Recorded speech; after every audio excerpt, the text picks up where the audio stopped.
Hornbill টিভিতে মখান আকাইকা village পৰা কোনটো গ্ৰাউণ্ড ৰিপৰ্ট দেখাইছে কোতে মালবেৰী ফাৰ্ম পৰা আপুনি খানকে তাতে লাগা লোকেল এডমিনিষ্ট্ৰেশ্যন আৰু নহলে বি ওয়াৰ্কাৰ্স খান লাগা পইণ্ট অফ ভিউ শেয়াৰ কৰিছে আৰু 2018 তে এষ্টাব্লিছ হোৱা একটা বেংগলোৰ বেস কোম্পানী আছে আৰু এতিয়া মখান নিউ সুংটিয়াতে আছে কোনটো ৰেসিডেন্স কাম মখান অফিস ক'ব পাৰে আৰু ইয়াতে বি বেছিভাগ টেকনিক্যাল ঘৰ খান আছে কোতে ইয়াতে মেচিনস খান ইউজ হয় এটো মালবেৰী টাইমতে আৰু ৰাইট সাইডতে বহি থাকাটো ডক্টৰ আলেমলা কোনটো ইয়াতে লাগা COO আছে সমৃদ্ধি নিউকমাৰ ফাউণ্ডেশ্যন লাগা আৰু ৰাইট সাইডতে বহি থাকাটো ডক্টৰ বেনুগোপাল কুন CEO আছে সমৃদ্ধি নিউকমাৰ ফাউণ্ডেশ্যন লাগা এতিয়া মই তাই খান লগতে অফিচিয়েলস খান লগতে এটো সমৃদ্ধি নিউকমাৰ ফাউণ্ডেশ্যনটো কেনেকা নাগালেণ্ডতে আহিছে হলিবি তাতে আগেতে তাখান কি কৰি থাকিছে আৰু কোট লাগা বেস কোম্পানী আছে এটো খান সব জানিবলে হৰ্ণবিল টিভিৰ ভিউয়াৰ্স কাৰণে আজি আহি কিনে তাই লগতে পहुंचिছে first of all welcome to Hornbill TV sir पहले आपका नाम बोल के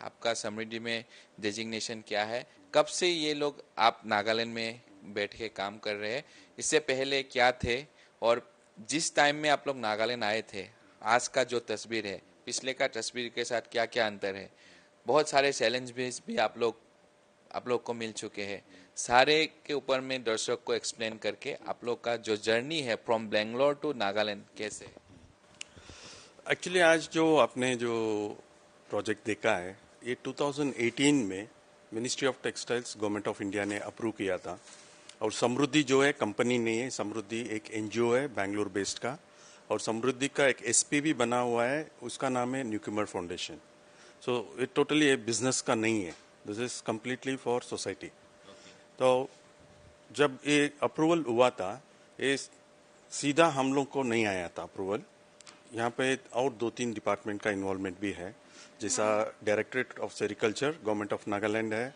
सेंट्रल सिल्क बोर्ड बेंगलोर भी है तो ये दोनों डिपार्टमेंट्स हम लोग को मॉनिटरिंग और टेक्निकल सपोर्ट वो भी देते हैं तो 2018 में जब हम लोग स्टार्ट किए थे यहाँ पे पूरा वो रफ जंगल था means it was not a real kind of jungle wasteland था तो उसको पूरा सफाई करके सब ठीक करके अराउंड 400 एकर्स मलबरी प्लांटेशन आज हम लोग खड़ा किया है और आगे भी ज़्यादा भी कर रहे हैं 400 तो एज पर DPR करके रखा है और more than 2 lakh square feets का रेयरिंग हाउस बनाया हुआ है और उसके अलावा यहाँ पे चैलेंज था कि पानी का प्रॉब्लम था जो यहाँ पे बारिश तो बहुत होता है लेकिन पानी स्टॉक करने के लिए कोई प्लान नहीं था तो उसके लिए more than 20 lakh cubic capacity का हम लोग आर्टिफिशियल लेक्स भी बना दिया है तो उसके वजह से ग्राउंड वाटर लेवल भी इंक्रीज हुआ है आसपास का सब गांव को लिए भी आज कोई भी वेल्स या बोरवेल करते हैं तो 70-80 फीट में पानी भी मिल रहा है तो स्टार्टिंग में जब हम लोग इसी जगह में डाले थे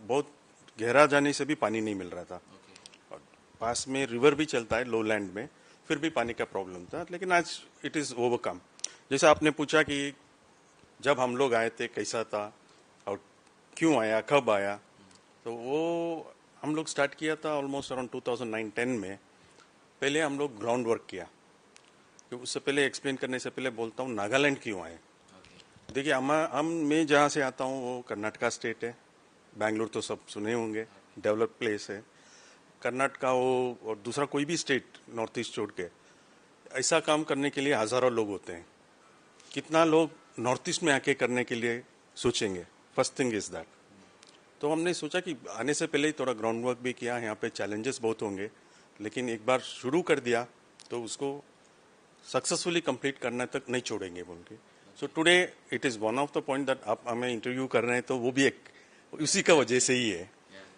तो जब हमने स्टार्ट किया था यहाँ पे और जैसा बोला कि जंगल था तो थोड़ा लैंड लेवलिंग वगैरह वगैरह करके 400 एकर्स का प्लांटेशन तो रेडी कर दिया उसके बाद में जो रेयरिंग हाउसेस का रिक्वायरमेंट था 2 लाख प्लस स्क्वायर फीट्स का रेयरिंग हाउसेस बन चुका है जो पूरा इंडिया में कहीं भी नहीं है पूरा दुनिया में भी नहीं है नागालैंड का एक लैंडमार्क बन चुका है ये और जैसा बोला पानी का तो प्रॉब्लम हम लोग पहले से ही सॉर्ट आउट कर दिया था क्योंकि बैक एंड थिंकिंग करते हैं हम लोग चैलेंजेस क्या है पहले ही उसको समझ के उसका हिसाब से काम करते हैं और एक सर इसका जो टेक्निकली एक बात होता है जो मालबेरी आप लोग प्रोडक्शन करते हैं इसका वर्ल्ड वाइड में जो मार्केट है जैसे हम लोग जानते हैं बहुत सारे मालबेरी चाइना से एक्सपोर्ट होते हैं तो आप लोग जो प्रोडक्शन कर रहे हैं वो उस प्रोडक्शन से चाइना का मार्केट को जो नेशनल रेवेन्यू का बात आ जाता है ये सब काम में, तो उसको टक्कर दे पाने का आप लोग के पास क्वालिटी है क्या? और ऐसा कौन सी मतलब कारण से इतना ह्यूज इन्वेस्टमेंट है? ऊपर से आप लोग we have already seen a lot of development work has been done by Samriddhi groups, इसमें बहुत सारे पैसे खर्च हुए होंगे और आपने क्लियरली बोला है ये आप लोग का बिजनेस है, सोसाइटी का वर्क भी है और इसीलिए आप लोग नागालैंड जैसे जगह को चुने। तो आप लोग का प्रोडक्शन से चाइना का जो एक्सपोर्ट होने वाला जो मालबेरी है उसको कैसे टक्कर देंगे और नेशनल रेवेन्यू के साइड में जाने से आपका क्या विचार है? देखिए, अभी जो क्वालिटी हम लोग यहाँ पे बना रहे हैं, it is almost equivalent to Chinese quality. जैसे सब जानते ही होंगे कि वर्ल्ड में highest consumer of silk India है, लेकिन हाईएस्ट प्रोड्यूसर आज भी चाइना ही है, क्योंकि उनका क्वालिटी हम लोग से बेहतर है। जो सिल्क हम लोग अभी नागालैंड में बना रहे हैं वो करीब करीब चाइना का क्वालिटी का बराबर ही आ गया है। तो इसका जब हम लोग फुल स्केल जाएंगे, अराउंड 5% ऑफ इम्पोर्ट ड्यूटी बचा सकते हैं, क्योंकि आज तो बहुत मटेरियल चाइना से इम्पोर्ट हो रहा है, चाइना हो या वियतनाम हो, कंबोडिया, कहीं कहीं से ऐसा आ रहा है। लेकिन अगर क्वालिटी इधर ही बन जाएगा तो इम्पोर्ट कम हो जाएगा, वो नेशनल सेविंग भी हो जाएगा। तो ऐसा ये जो जितना भी काम कर रहे हैं इधर, ये not only it is helping the local people but national revenue भी सेव कर रहा है। और एक्सपोर्ट क्वालिटी कपड़ा बनाने के लिए we have to have export quality yarn. तो जब यान क्वालिटी का अच्छा होगा तो तभी कपड़ा अच्छा बनेगा। तो मैं अभी इधर ये देख रहा हूँ कि जो क्वालिटी यान हम लोग बना रहे हैं, तो this is going to surely meet the international standards. Sir most of the time हम लोग को ये देखने के लिए मिलते हैं कि बहुत सारे कंपनी ऐसे बाहर बेस जो आउट ऑफ हमारा नागालैंड है आते हैं नॉर्थ ईस्ट में काम करने के, बहुत सारे चैलेंजेस के बावजूद गिव अप कर देते हैं। बट आज आप लोग का 2009 से 2024 तक जो 15 साल का जर्नी है, hats off to you guys. और ये जो कम्युनिटी डेवलपमेंट काम हम लोग आज देखे हैं, आप लोग बहुत सारे कम्युनिटी के लोग को आप लोग एक सर्वाइवल वे दिखा रहा है। हम लोगों ने ऑलरेडी आप लोग का जितना भी एकड़ से सारे रेयर हाउस को हम लोग ने विजिट किए, तो अनसीन चैलेंजेस भी नागालैंड में बहुत है, ये फैक्ट है। बहुत सारे कंपनी आता है लेकिन आधे रास्ते में उन लोग दम तोड़ देते हैं, लेकिन आप लोगों ने वो ओवरकम किया। आज बहुत सारे कम्युनिटी आप लोग के ऊपर में मतलब भरोसा करके डिपेंड करके उन लोग का घर चल रहा है। अनसीन चैलेंज क्या क्या है, थोड़ा क्लियरली बताइए। देखिए, चैलेंजेस जो है दो तरीके का होते हैं। एक होता है नेचुरल चैलेंज और दूसरा होता है जानबूझ के चैलेंज खड़ा करना। तो ये दोनों के लिए हम लोग प्रिपेयर्ड थे पहले से ही। एज फार एज हम लोग का प्रोजेक्ट का काम है, लोग देख रहे हैं हम लोग क्या कर रहे हैं। आज तक विद इन नागालैंड से हम लोग को कोई ग्राउंड लेवल में किसी ने तकलीफ नहीं दिया है, क्योंकि हम लोग का काम भी ऐसा है, लोगों को मदद हो रहा है। और नेक्स्ट प्रॉब्लम आता है नेचुरल प्रॉब्लम, जैसा हो गया बाढ़ आ जाते हैं, हेवी रेन्स हो जाते हैं, तो ब्रिजेस वॉश आउट हो जाता है, कम्यूटिंग प्रॉब्लम है, रोड प्रॉब्लम है। जहाँ पे हम लोग प्रोजेक्ट रखा है वहाँ पे इलेक्ट्रिसिटी नहीं है, ड्रिंकिंग वाटर नहीं है, रोड्स नहीं है, नेटवर्क भी नहीं है। फंडामेंटल चैलेंज बहुत है। एज सच जैसे लोग बाहर बात करते हैं नागालैंड के बारे में, ऐसा कुछ नहीं है, सब अच्छा चल रहा है। इतना तो मैं 100% अश्योरेंस के साथ बोल सकता हूँ। सर काफी समय में हम लोग G20 जब नागालैंड में हुए थे कोहिमा में रिसेंटली, आप भी जाने होंगे, बहुत सारे ऐसे कंपनी को चैलेंजेस की वजह से नागालैंड का बहुत सारा ऐसा न्यूज बाहर में स्प्रेड हो जाता है जिसके वजह से आउट इन्वेस्टर आना बंद कर देते हैं। आप भी एक बाहर से आए हुए पड़ोसी स्टेट से आके नागालैंड में बस गए, तो उसी थ्रो से जाने से, वो वे चुनने से आपका क्या विचार है? आपने तो चैलेंजेस आपको मिला लेकिन आपने ओवरकम किया, कैसे हिम्मत आया? Where there is a will there is a way. अगर आप हिम्मत रखते हैं तो सब कुछ होता है, लेकिन हम भी गलत नहीं करना है किसी को। We should not disturb others also. At the same time हमारा फोकस हमारा काम के साथ रहना है, जिस काम के लिए है वो करके जाने से सब लोग ठीक ठाक ही रहेंगे हमारे साथ। अगर हमारा काम छोड़ के दूसरा काम करेंगे तब प्रॉब्लम्स आएंगे। Yes yes, we should not focus on others business. Sir अभी आज मोकोकचुंग डिस्ट्रिक्ट में आपका जैसे हम लोग को बहुत सारे इन्फॉर्मेशन मिले और कहाँ कहाँ पे आप लोग का एरी का भी आप लोग कर रहे हैं, और देखे जाए तो अकाई का विलेज में आप लोगों ने जो जीपीएस स्कूल था उसका बिल्डिंग भी आप लोगों ने डोनेट किया। ऑलरेडी हम लोग प्रिंसिपल से भी मिल के आए हैं। ऐसे क्या क्या प्रोजेक्ट आपके हाथ में और है, और इन अपकमिंग डेज आप क्या क्या करना चाहेंगे? एक्चुअली इसमें क्या है, हमारा मेन फोकस था सिल्क इंडस्ट्री डेवलप करने के लिए।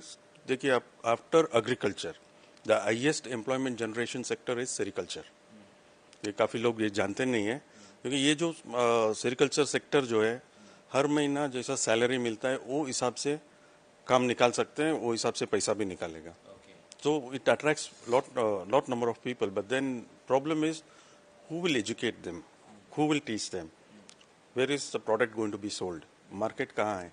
ये challenges बहुत है। अभी नॉर्थ ईस्ट में आज तक भी ऐसा एक स्टैंडर्ड मार्केट नहीं है। जैसा अभी आप साउथ ले लीजिए, अगर एक फार्मर कोकून बनाता है तो उसके लिए एक अलग सा कोकून मार्केट है, जहाँ पे रेट्स बिडिंग में होता है। तो वहाँ का फार्मर का जो कंफर्टेबिलिटी जो होता है, यहाँ का फार्मर को कभी नहीं मिलेगा। Means I'm saying it will never come here, but then what I say is it will come one day, but that will be too late. तो बात इतना ही है, यहाँ पे जो फैसिलिटीज नहीं है उसको हम हाइब्रिड लेवल में कुछ कर रहे हैं, तो उसके वजह से हम लोग सक्सेसफुल रहे और सस्टेन भी कर रहे हैं। तो और सर देखा जाए ये नागालैंड का जो एटमॉस्फेयर है, जैसे आपने मेंशन किया सेरिकल्चर में का बहुत स्कोप है, तो नागालैंड का एग्रीकल्चर डिपेंडेंट बहुत ऐसे सारे थिंग्स है जो अभी तक नागालैंड वासियों या नागालैंड का सिटीजन को मतलब वो लोग नहीं कर रहे। कोई कोई ऐसे बड़े बड़े जमीन पड़े हुए हैं, लेकिन एग्रीकल्चरल स्कोप बहुत है नागालैंड में। तो उसको नेशनल लेवल तक खड़ा करने के लिए क्या क्या पॉसिबिलिटीज है, सेरिकल्चर हो चाहे हैंडीक्राफ्ट में हो, तो उसके ऊपर में आपका क्या विचार है? मेरा जो अभी 15 साल से जो देख रहा हूँ नागालैंड में, यहाँ पे स्टेबिलिटी ऑफ प्राइस नहीं है और quality of product is very good, लेकिन एक स्टेबलाइज्ड मार्केट नहीं है। जैसे कोई भी चीज़ 1 किलो 2 किलो केजी का हिसाब से बिकता है, यहाँ पे आज भी 200 रुपया 100 रुपया 500 रुपया ऐसा बिकता है। सो मार्केट कैसा डेवलप होगा वो, और कंटिन्यूटी रहना है रॉ मटेरियल सप्लाई। अब ये महीना ये करेंगे, अगला महीना दूसरा करेंगे, तो उसके वजह से यहाँ पे प्राइस स्टेबिलिटी नहीं है। तो अगर कंसर्न पीपल उसमें फोकस करेंगे तो नागालैंड में भी बहुत सारा बिजनेस डेवलपमेंट हो जाएगा। Okay, thank you, sir. Okay. Thank you for Thank you. information. Thank you. আৰু এইটো CEO কোন ডক্টৰ বেনু থাকিছে, আৰু তাইৰ পৰা আজি হৰ্ণবিল টিভিলা ভিউৱাৰ্ছ খানকে অলৰেডি তাখান আহা লগা জাৰ্নি কি আছে কেনেকা আছে সব এক্সপ্লেইন কৰিছে।